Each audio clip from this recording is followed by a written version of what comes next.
Friday is here. We made it, folks. The weekend is here. Last day of school. For most kids, it's a half day.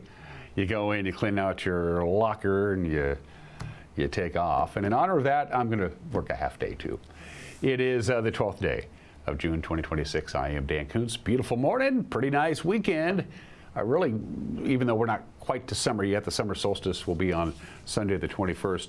We do have the longer days of the year, and we're going to see the warmest stretch of weather we've had so far coming up. It kind of starts a little bit today. Today will be warm, but not bad. A little bit warmer on Saturday. It'll be downright hot on Sunday, and the warmest day of the forecast period is going to be Monday. We'll be into the mid-90s. Forecast details are coming up. There's a lot of news, a lot of breaking news for you this morning. In sports, the Mariners in late comeback, but Brian Wu got just shelled in the third inning, and that pretty much did the deal. Baltimore beat Seattle. We'll have highlights of that. Apple Sox won, and a busy weekend in the world of sports. We'll preview that. John Perry is the new guy in town. He is the new chief of the Wenatchee Valley Fire Department. Brian Brett retiring a couple weeks ago. John got the gig. He had a chance to come down and sit down with the executive producer of this program. I'm sure Jefferson is proud of that title. Jefferson Robbins sat down with John Perry to get to know the new chief of the Wenatchee Valley Fire Department. That'll be in the back half of the program. And Mike McNaughty has a comment about these days. We got a lot to get to. Let's take our tour. Let's fire up the PTZs, and we have some incredible views to show for you today. Finally got off the schneid. We hit 79 on Thursday. That was our first day of seeing our afternoon high temperature at least to normal, if not above, for the first time in almost a week. So it was a very nice day yesterday. Sunrise this morning, by the way, at 5:04. Tomorrow, the sunrise will be at 5:03. And it won't get up any earlier than that, but we will see the sunset a little bit later. In fact, sunrise today, 5:04, sunset tonight, 8:58. Tomorrow, Saturday, sunrise 5:03, 1 minute earlier, sunset 8:59. I like that. Just a few high clouds. That's the Stein Hill camera looking out over Dryden on our way to Peshasta. They're doing a paving project coming up starting next week. We'll talk about that when we get to news, but you'll find some delays there. Haven't used the Badger Mountain camera in a long time, and I don't know why there is not a speckle of snow to be had on the east slopes of the Cascades there. They're all pretty much gone. Oh well, what do you do? Oh, you can almost make out the Wenatchee Valley Super Oval. They got racing going on this weekend. They got a lot of things going on Saturday. And the Monitor camera. Good morning to Monitor. You can see obviously the Monitor Hilton. That 72-story skyscraper continues to rise up in the sky high above Monitor, right next to the Monitor Dome and the Monitor International Airport. Just spectacular views today. Going to be hard to stay inside, folks. Everything will be out. Everybody will be out and about. The Apple Capitol Recreational Loop Trail will be full of folks. Lake Chelan will be busy because of the nice weather. Things will be a little breezy, though, up north in the Okanagan Valley. Omak, Okanagan, Tenasket, Riverside. A little worried about the winds today, and the relative humidity is going to be very low. This looks like it's the same slide we showed you yesterday, because it is, but it's important to note that up in the Okanagan, now we're going to be a little breezy today, but it'll be considerably windier in the Okanagan Valley. They have this small, it's a tighter canyon, and the rivers are not as wide as they are here, so the wind really has a chance to pick up in intensity there, so we're keeping a close eye on that. And as far as temperatures are concerned, as you see, as you look at Monday, a lot of red there. Chelan will be, boy, take Monday off and go up to the lake. Sounds good to me. 95 in Chelan on Monday. Moses Lake will be popping up to 95. We'll be in the mid-90s. This is our first real warm stretch of weather. We'll see temperatures considerably above normal. Our normal high is now 77 degrees. From Colonial Vista Senior Living in Wenatchee, where comfort, care, and community come together. The warm-up begins in earnest really tomorrow. We're going to be 81 today, and since we hit 79 yesterday, not a big difference. Little wind this afternoon, not too bad. A little wind tonight, not too bad, 57 for the overnight low. No wind in the forecast at all on Sunday, just sunny and warm and right in the wheelhouse. How about just perfect June weather for the middle of June. Sunshine and 84 degrees. And look how warm the overnight lows are going to start getting because of the warm afternoon highs. Up to 89 on Sunday. Some locations could kiss 90. Very warm on Sunday night. Then we go back to work on Monday for the last full week of spring. And it's going to feel like summer. That'll be our warmest day, 95 on Monday. Big cool down as a cold front comes in over the top of the ridge of high pressure.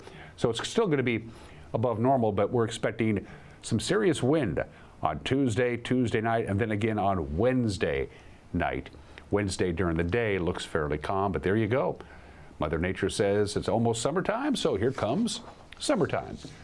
We're going to take a quick break, grab your cup of coffee or whatever it is that you do to get your day going, come right back, and I'll have your news, and there's a lot of it. You're watching Wake Up Wenatchee Valley on the NCWLIFE channel.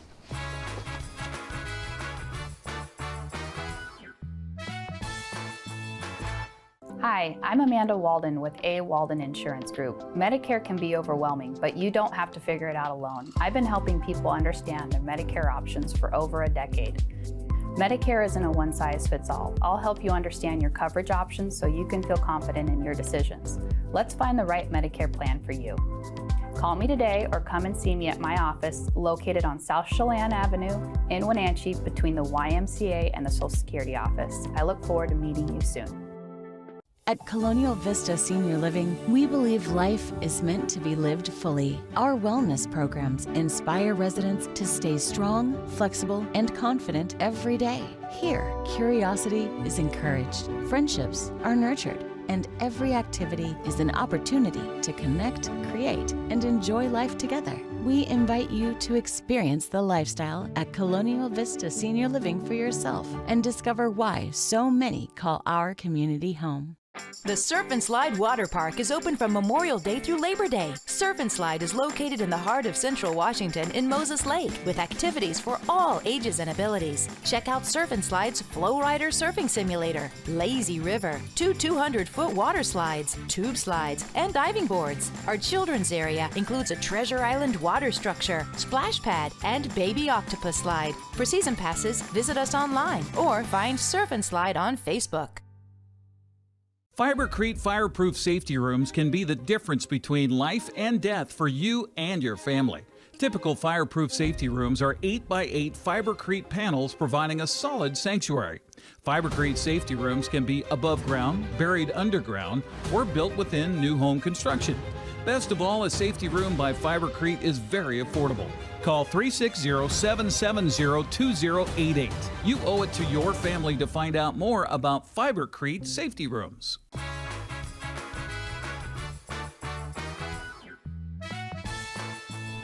It's pretty mild. It's 61 degrees, lower 80s today, mid 80s on Saturday, close to 90, maybe lower 90s on Sunday, and mid 90s by Monday. It's 8 minutes after the hour. Chelan County prosecutors have charged the 13-year-old suspect in the May 30th homicide of a 42-year-old woman. The charge filed on Tuesday is premeditated first-degree murder. The boy is being tried as a juvenile in Chelan County Juvenile Court, although his case could be escalated to adult felony court. The victim, identified by Wenatchee police as Cassandra Marie Andrews Huff, was found stabbed to death in the rear of a business in the 600 block of South Mission. Police arrested the youth on Friday, 1 week ago, at the Wenatchee Public Library. He appeared for his preliminary hearing on Monday, formally charged on Tuesday. He's being held on $1 million bail at the Chelan County Juvenile Center. His arraignment hearing is scheduled for June 18th. The Okanogan County Sheriff's Office is seeking help in identifying a body pulled from the Okanogan River earlier this week. Sheriff Jody Barkas says the deceased person was found June 8th near the town of Malott. The body is described as that of a white male, approximately 6 feet tall, 200 pounds, with facial hair.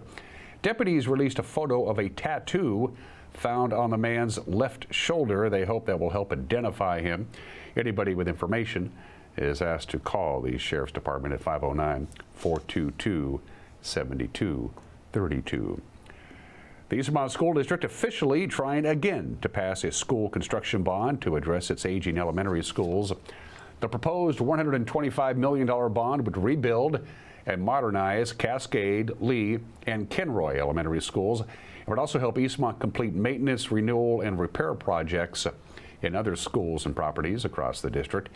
The proposal would also qualify for approximately $25 million in state construction funding assistance. Of course, 2 years ago, the district attempted twice to pass a similar bond. Both times those failed, around 59% approval. The measure will be on the ballots during the November 3rd general election. In this state, school construction bonds require a 60% super majority to pass. And on the west side of the river, the Wenatchee School District also may have a school construction bond on the November 3rd ballot. At Wednesday night's school board meeting, the bond planning consultants recommended a $275 million bond to rebuild Wenatchee High School and to complete HVAC upgrades at several other schools.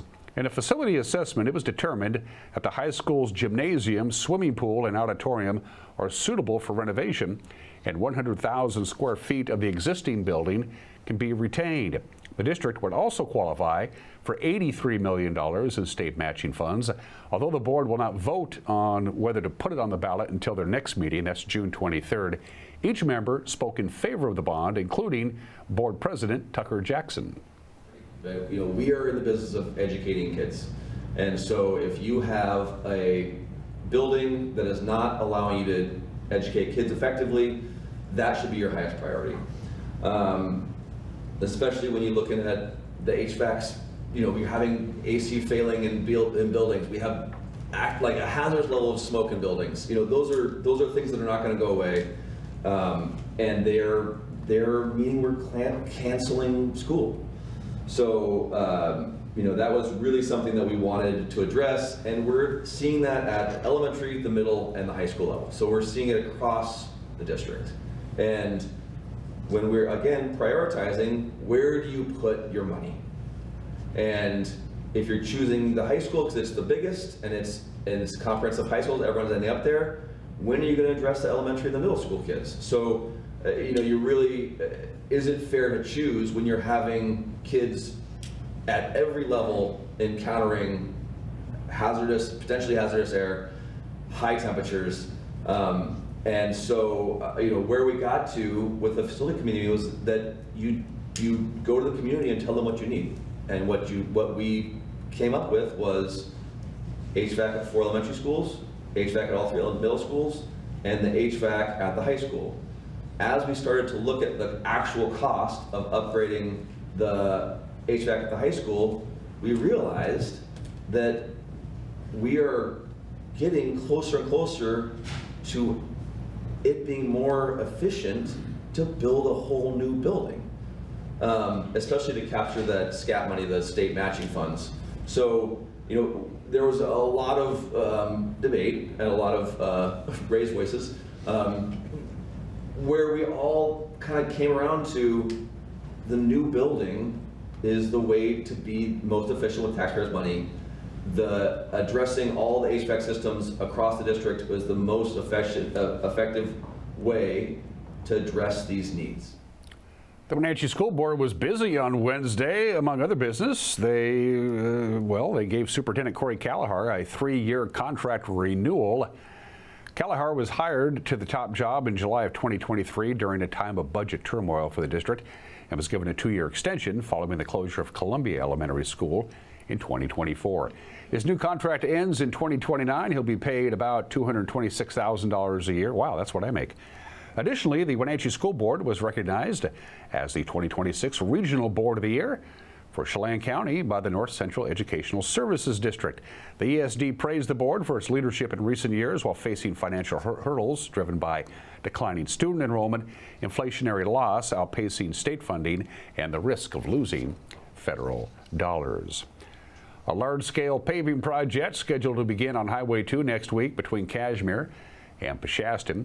It's a $6.4 million project. They want to restore the pavement on the highway and the interchange ramps between milepost 104 and 109. The work is scheduled to last into October. They're also going to work on the traffic lights and some bridge repairs.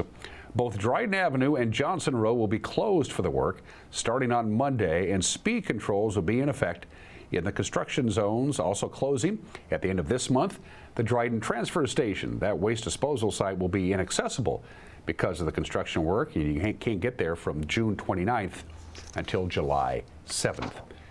And Ladder 10, the new ladder truck for the Wenatchee Valley Fire Department, got pushed into its new home Wednesday at Station 10 in downtown Wenatchee. Firefighters, agency employees, and even their families got to participate in the arrival ceremony. Wenatchee Valley Fire Chief John Perry told us pushing a new fire vehicle into its bay is a tradition that dates back before motorized fire engines. You know, when the fire service began, it was a horse-driven fire apparatus. And so when the horses arrived back to the station, in order to get the apparatus back in the station, it had to be pushed in because the horses couldn't be put in reverse. And so traditionally, fire departments across the country pull that new apparatus out.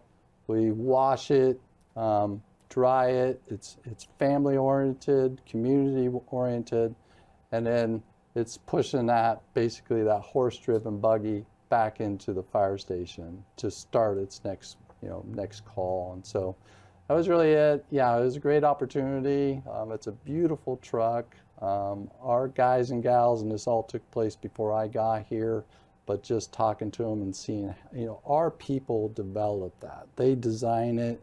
The manufacturers really just at their beck and call, I guess.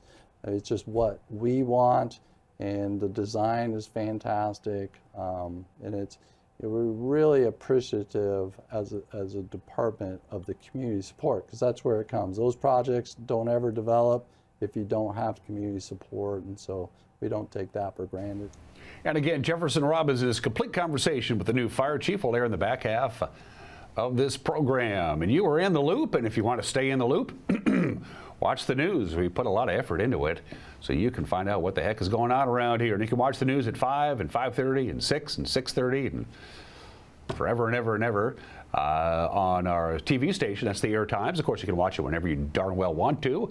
Once you get to about 5 o'clock each weekday afternoon, that's when we'll have it posted on our YouTube page. And if you have a news tip, we have an email address, news@ncwlife.com, and you know how to use it. We've discovered that.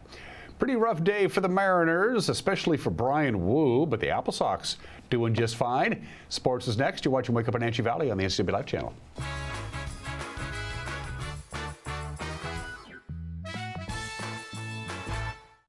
Your favorite local channel is now available for free on your smart TV and connected streaming devices. Watch live programming and catch up with the latest shows on demand. See the local stories that matter to you. NCW Life, now on Roku, Fire TV, and Apple TV.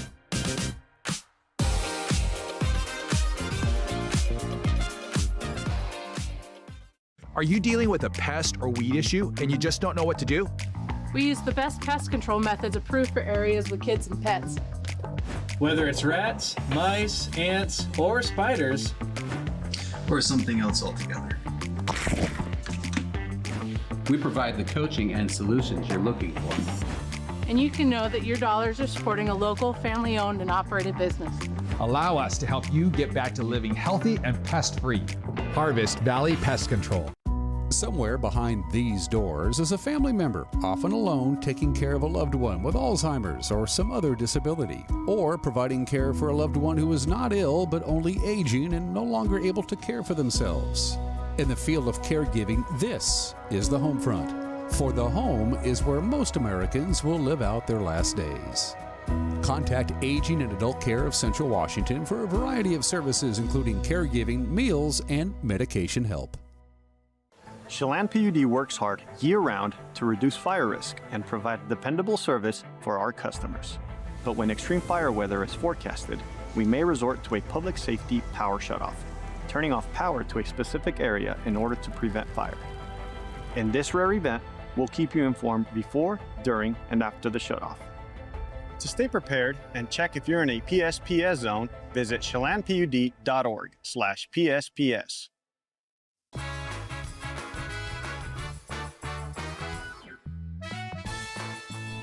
Sports at 20 minutes after the hour. Brian Wu looked just fine for the first 2 innings, but they play 9 innings in baseball, and the third inning was his undoing. He gave up 6 runs, and that was enough. Baltimore knocks off the Mariners. 7-5 was the final. Cole Young hit a homer for us. So did Luke Raley and Dominic Canzone, but it wasn't enough. They split the 4-game series with the Orioles. Young slams one to deep right field. That ball will hit off the very top of the wall. The second base umpire and crew chief Doug Eddings has ruled it went over the wall for a home run. An 0-2 curveball from Bradish, and the Mariner leadoff man Young smashes it just to the left of that high wall and right. His 5th home run, and a brilliant start for Seattle in the finale. We were just talking about the good breaking ball that he has. It got the swing and miss right into the barrel for the home run.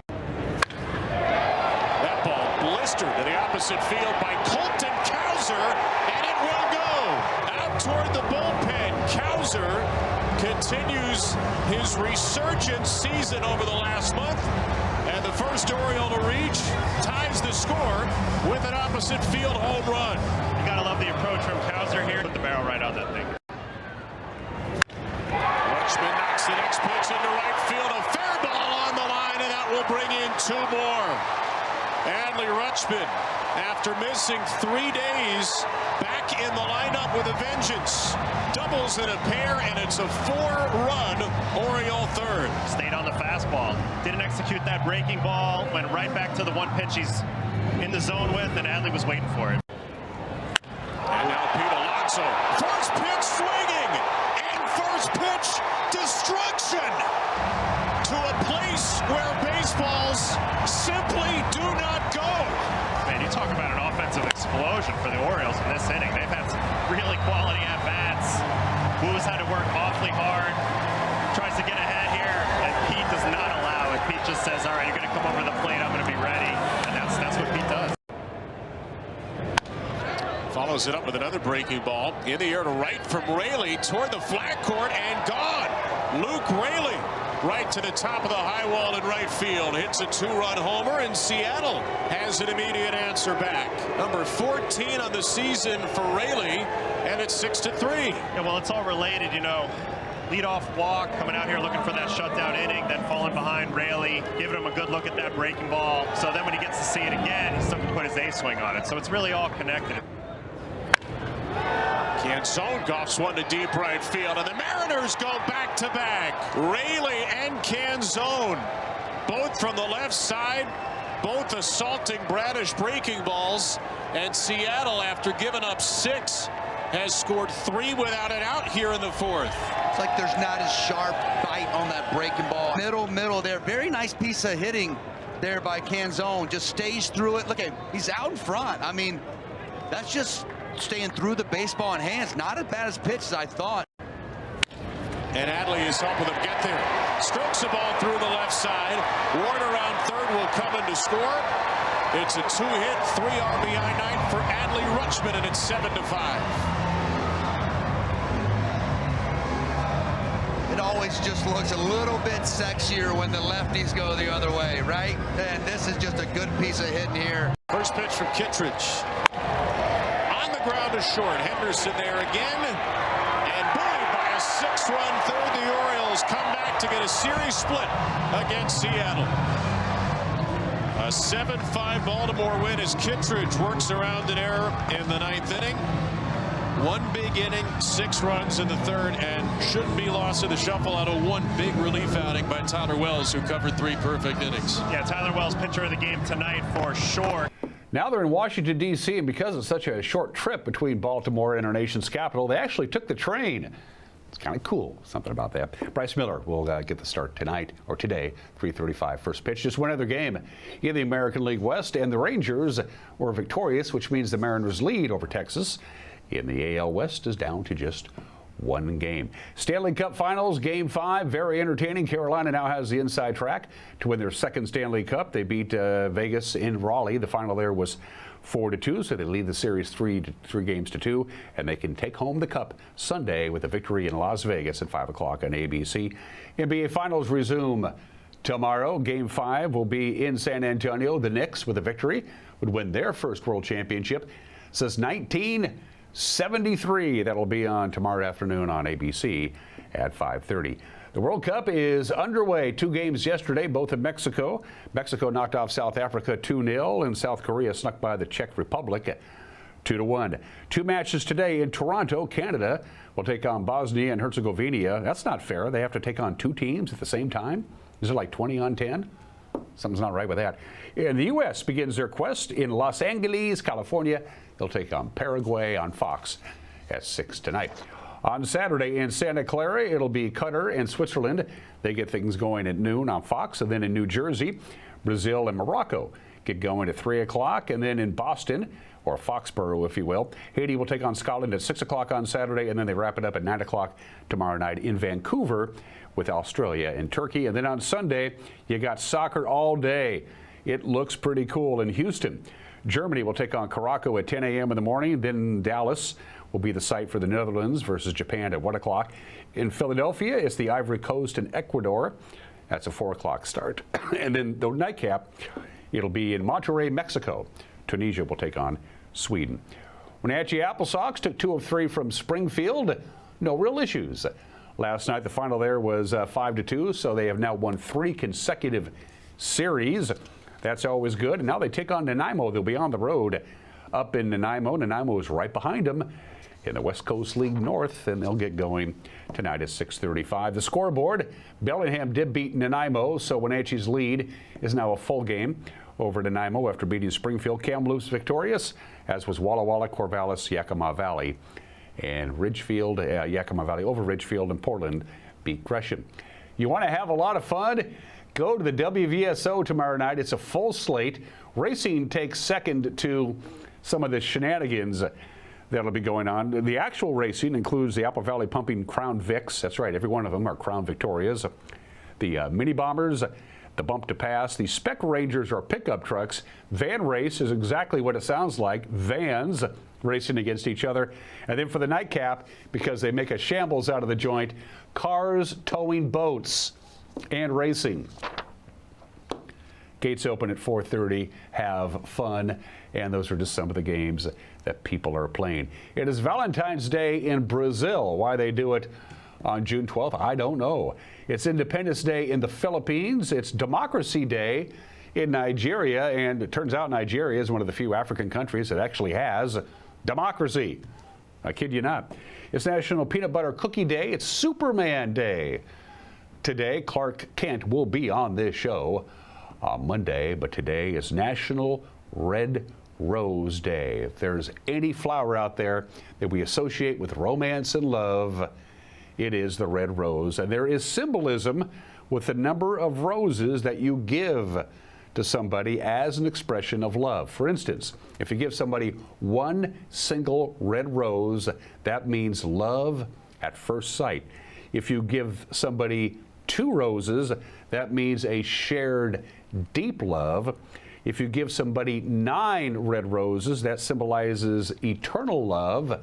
And if you give somebody 12 red roses, that means I cheated on you. I made that last one up.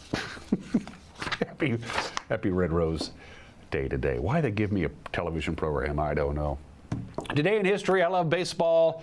I love the Hall of Fame and Museum in Cooperstown. And they opened their doors on this date in 1939. Of course, the first class was inducted in 1936, but they didn't have a ceremony because they didn't have a building, and then they did it again in 37 and in 38. The Baseball Hall of Fame opens in Cooperstown, New York, and there they are.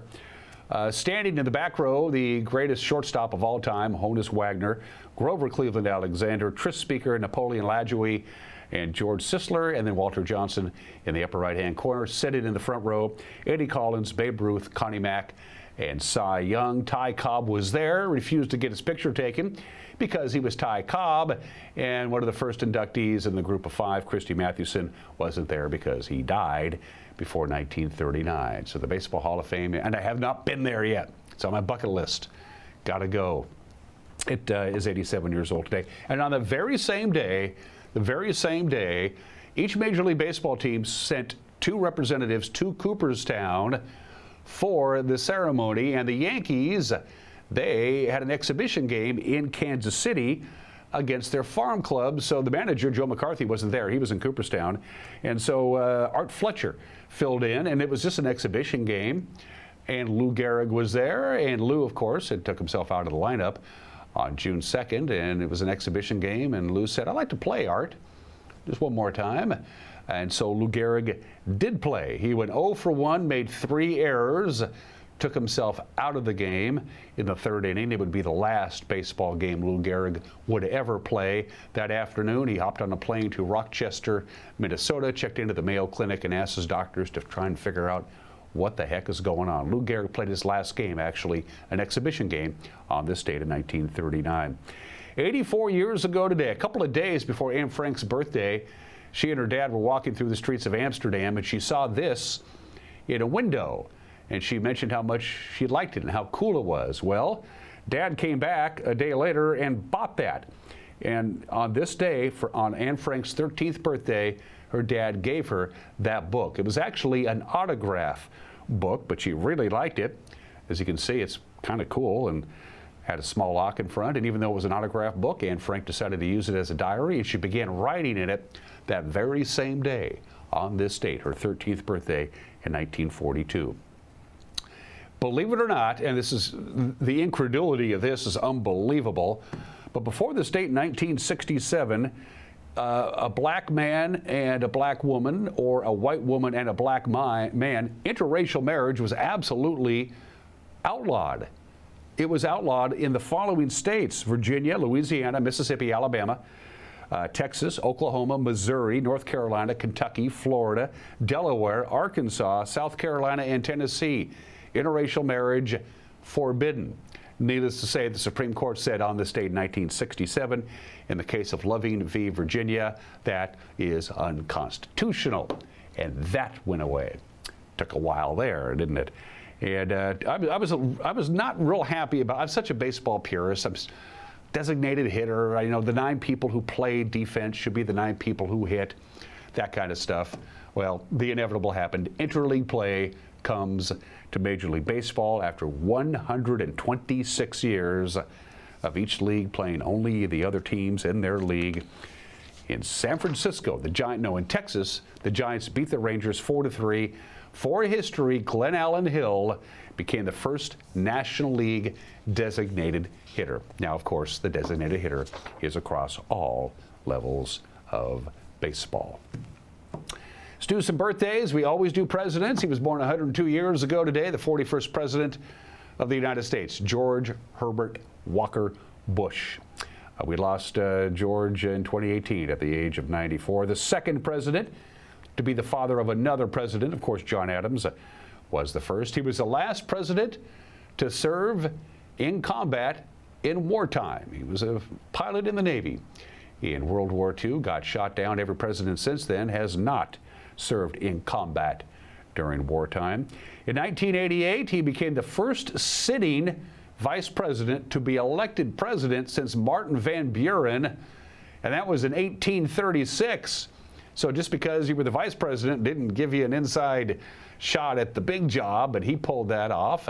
And believe it or not, in 1988, when he was running for the presidency, George Herbert Walker Bush and his advisors seriously considering offering the vice presidential nod to Clint Eastwood. No, they were considering giving Clint Eastwood the vice presidential nod at the Republican National Convention. Instead, they went with Dan Quayle. Insert your own joke here. Yeah, we already mentioned Anne Frank. She was born in the state in 1929. We know that she died in 1945 at the age of 15. We do not know the exact date that she passed away, sometime in February or March of 1945. Anne Frank. For heat and air, call Alpine Air. For heat and air, call Alpine Air. If you set your HVAC system to just a temperature and you never touch it, your HVAC system is going to go on this afternoon and probably not turn off for a while. We got heat coming, folks. And if you think maybe it is time to get a new HVAC system, today's HVAC systems are incredible. They save you a ton of money and they're incredibly efficient. Your first call always to Alpine Air.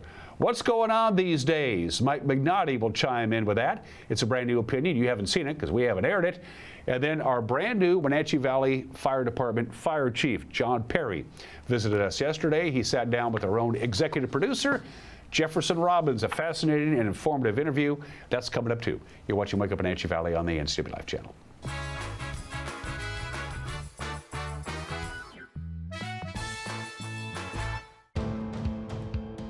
NCWLIFE channel is your local TV station.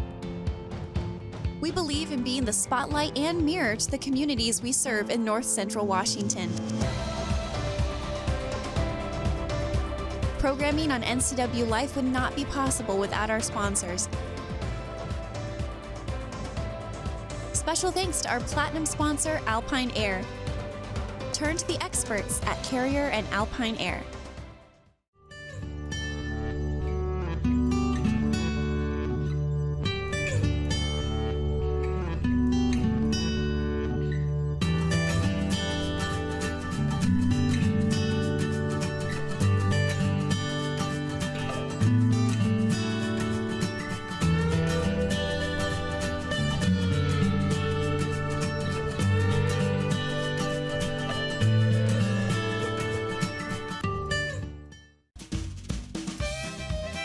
The 22nd Annual Wenatchee River Bluegrass Festival is coming to the Chelan County Expo Center, June 19th through the 21st.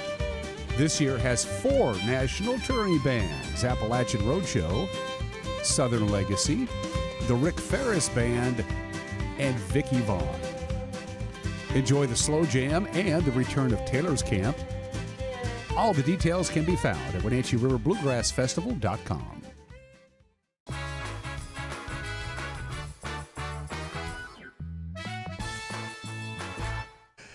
This is Mike Mad Dog McNaughty, and everybody is entitled to my opinion now. As a Facebook friend recently said that it was so sad that I allowed Trump to live rent-free inside my head. And I told him it wasn't sad at all, because I recently told my grandkids that when their children are taught about this incredibly whacked-out period in our country's history, when people not only elected a narcissistic megalomaniac rapist who enriched himself shamelessly at the expense of the people he was supposed to be serving, and their kids say, how come nobody stood up against him or said anything? My grands will be able to tell my great-grandkids, your great-grandpa did. And I won't be the only one. This is Mike Mad Dog McNaughty, and that is my opinion.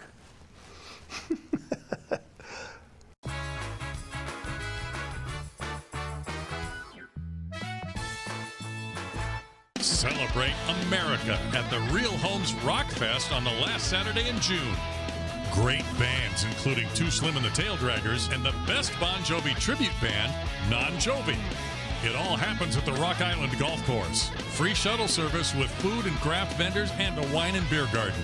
Be prepared for family fun entertainment and live music till the fireworks show. The Real Homes Rock Fest at the Rock Island Golf Course, Saturday, June 27th, 2026. A new video game, a movie, dinner with friends. There are a lot of things worth saving up for. Vapes aren't cheap, and buying pods over and over can stop you from affording things you want more. When it comes to your money, choose what matters. Choose you. When life gets stressful, jumping into your passions can help you find your calm. Avoid vapes, which contain nicotine and can make feelings of anxiety and depression worse. When it comes to your mental health, choose what matters. Choose you. Community is more than just a place. It's the people, stories, and connections we share. At the Wenatchee World, we're your neighbors, your storytellers, and your trusted voice. From uncovering the issues that matter most to celebrating the moments that bring us together. We deliver the stories that keep the community moving forward. The Wenatchee World, your community voice, here every day.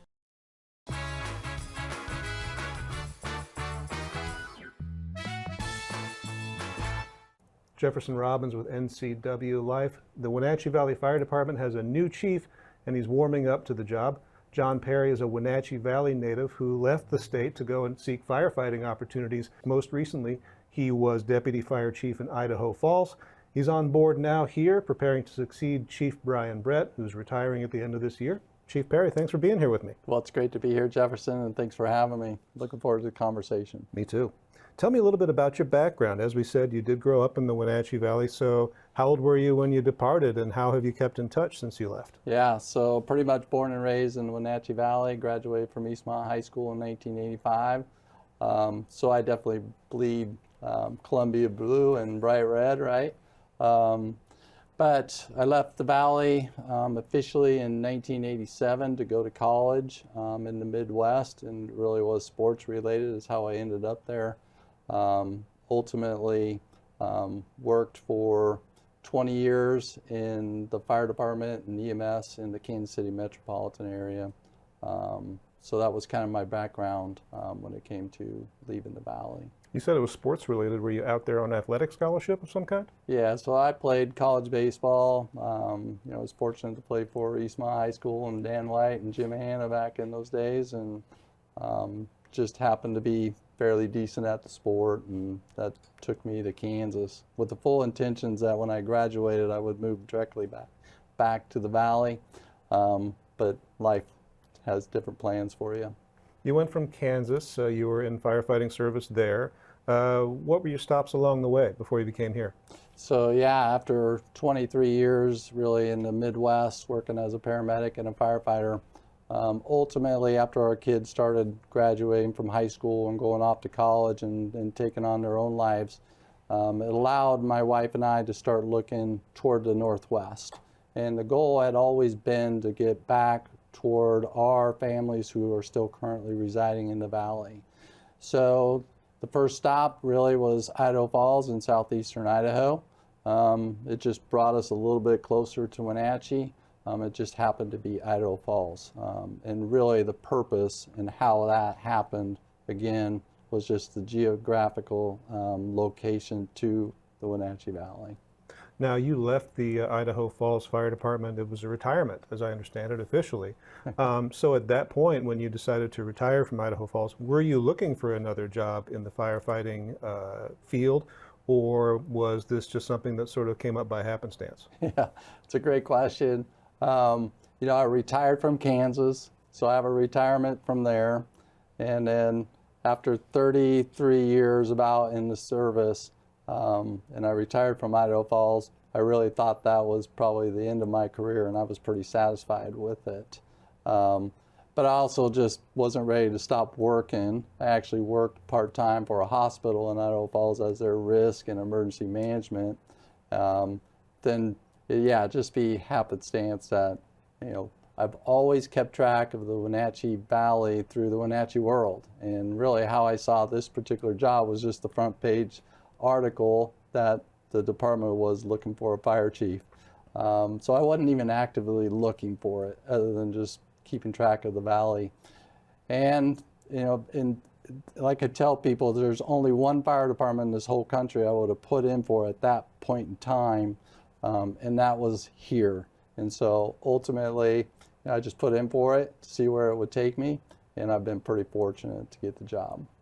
What do you think is going to differ for you as Fire Chief of Wenatchee Valley Fire compared to past assignments, like say Idaho Falls or say the jobs you might have had in Kansas? What makes this area distinctive and unique in terms of what you have to think about to prepare for firefighting?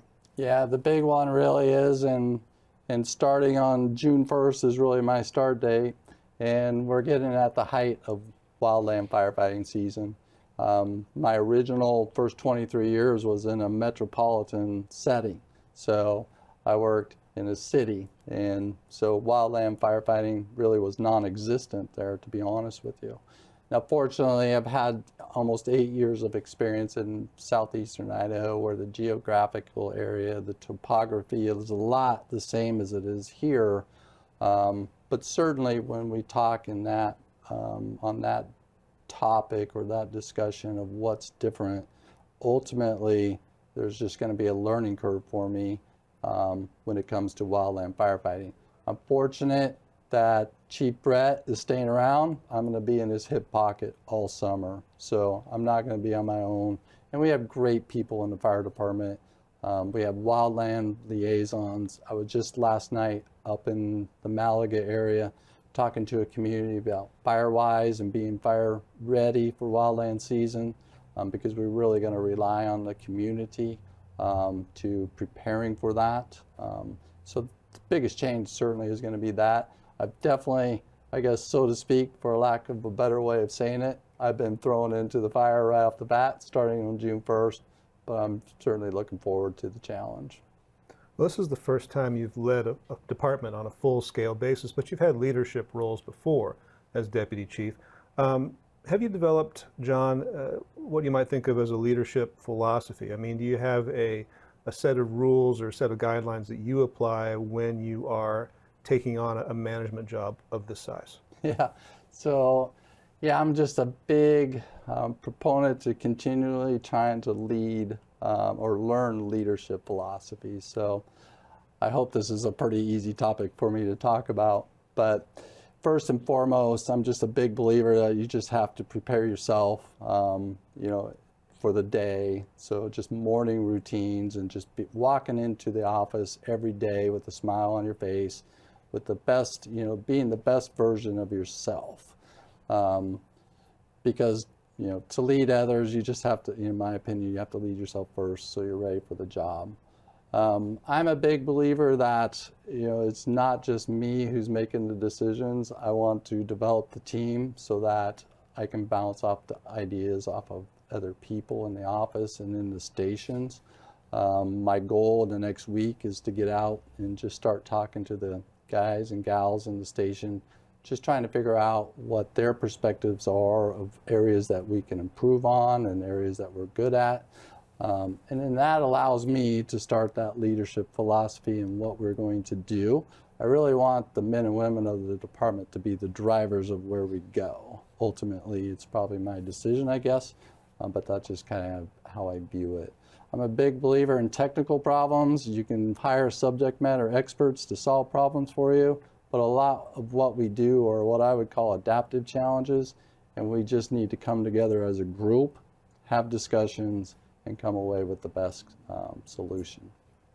Do you foresee, John, many major challenges ahead for Wenatchee Valley Fire Department? Are there things you can see on the horizon or that you've been warned about that you might need to address in the coming years? Yeah, for sure.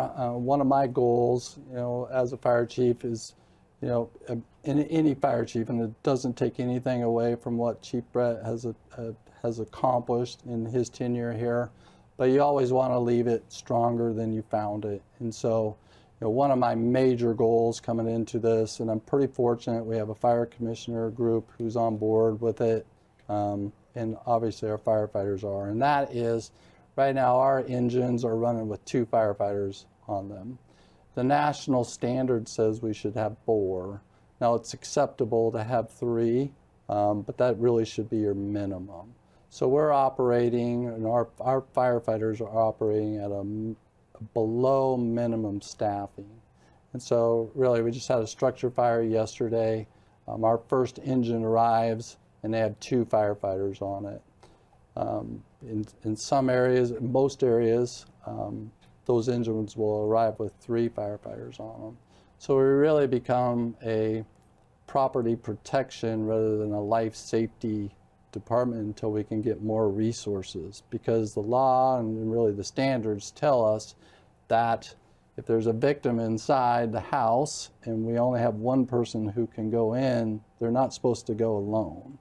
And so we kind of have to find ourselves waiting for resources to arrive to allow us to fully function as a department that can perform life safety operations. Now we can develop tactics that will allow us to do it with minimal staffing, but it's not optimal. And so, yeah, we're just, you know, we'll just continue to ask for community support to help us get to those minimal standards that are really required for us. And so those are the things that, you know, one of the main challenges for sure. Do you foresee yourself working with commissioners to try and get monetary resources applied to staff up to where you want to be? Yeah, so we're, You know, the fire benefits charge, and I can't speak a lot to it. Chief Brett really drove that, and I'm still learning about it. But just for the community to support that has been the initial step to put us in the right direction to accomplish this goal. So just recently on June 10th, you and Chief Brett were in attendance for a Ladder 10 push-in ceremony at the main station. This is where the new fire apparatus arrives and the crew comes out and they all put hands on the vehicle while it's backed into the bay where it's going to serve from. Yeah. I've seen this ceremony before. I'm not quite sure I understand the significance. Do you know more about it as a career firefighter? Yeah, I know a little bit about it. So in a nutshell, you know, when the fire service began, it was a horse-driven fire apparatus. And so when the horses arrived back to the station, in order to get the apparatus back in the station, it had to be pushed in because the horses couldn't be put in reverse.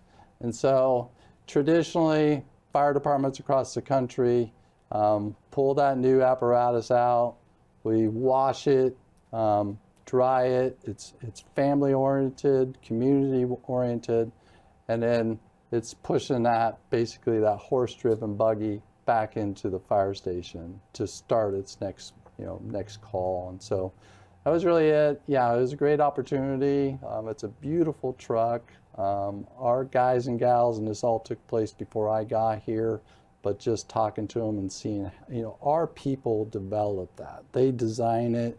The manufacturers really just at their beck and call, I guess. It's just what we want, and the design is fantastic. And we're really appreciative as a department of the community support, because that's where it comes. Those projects don't ever develop if you don't have community support, and so we don't take that for granted as well. So it's kind of symbolic, but also just kind of fun for the people who have been involved in the process. Yeah, and the kids get to come, and it's great. You and Chief Brett have been sort of in tandem in the last couple of weeks since you arrived. He is in a transition period where he will retire at the end of the year. So what's that been like, sort of, I don't know if you'd call it co-chiefing or just cooperating on the handoff? Yeah, no, it's been fantastic. I mean, just this department's so dynamic. And again, especially as we're heading into a wildfire season, having extra people in the office is good. I mean, I think just about any organization would always say they're understaffed, and having him here just adds value. Obviously, he just has the experience that I don't have, and I am continually learning from him every single day. And it's just a new department, and so and having him as a resource has been fantastic.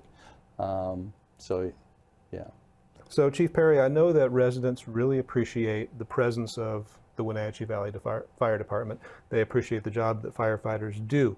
How can residents help your department be as good as it can be? How can they help you to do your job in protecting life safety? Right. Great question, especially in a valley that's, again, dynamic like ours, that have the threats that ours do, that not all communities have.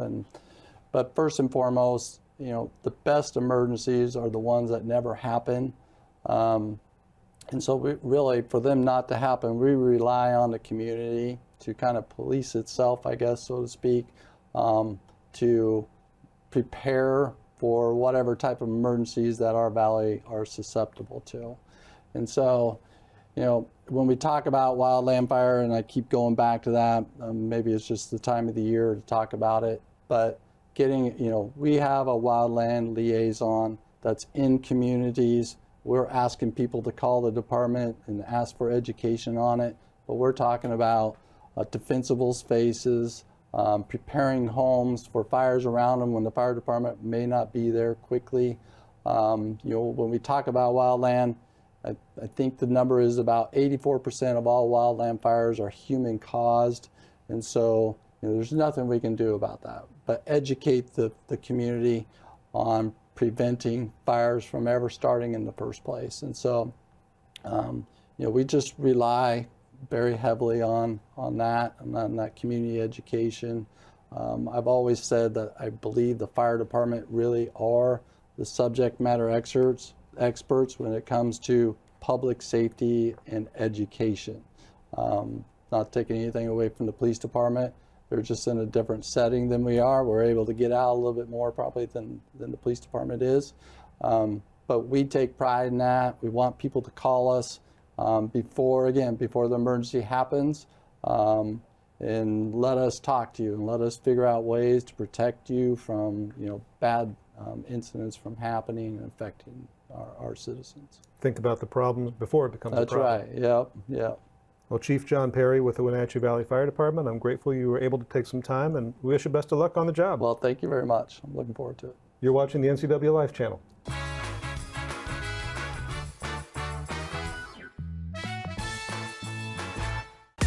Your favorite local channel is now available for free on your smart TV and connected streaming devices. Watch live programming and catch up with the latest shows on demand. See the local stories that matter to you. NCWLIFE, now on Roku, Fire TV, and Apple TV.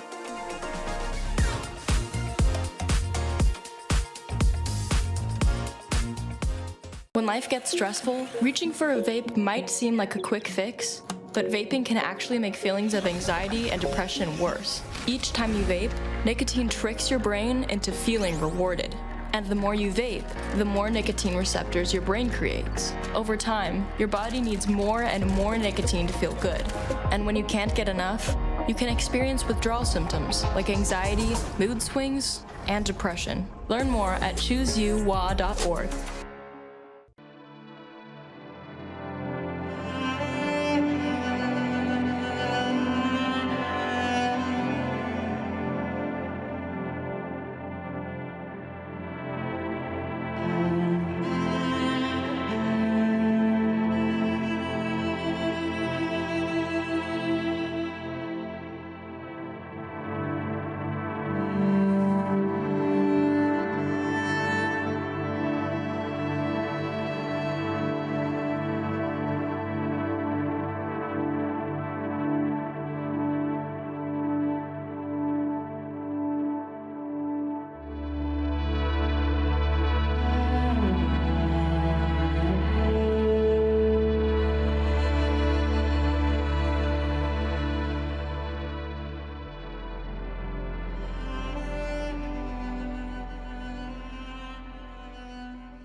All right, time to pay a few bills. First of all, from our friends at Pool to Spa Services, upgrade relaxation with a Bullfrog Spa from Pool to Spa Services, featuring the exclusive Jetpack Therapy System.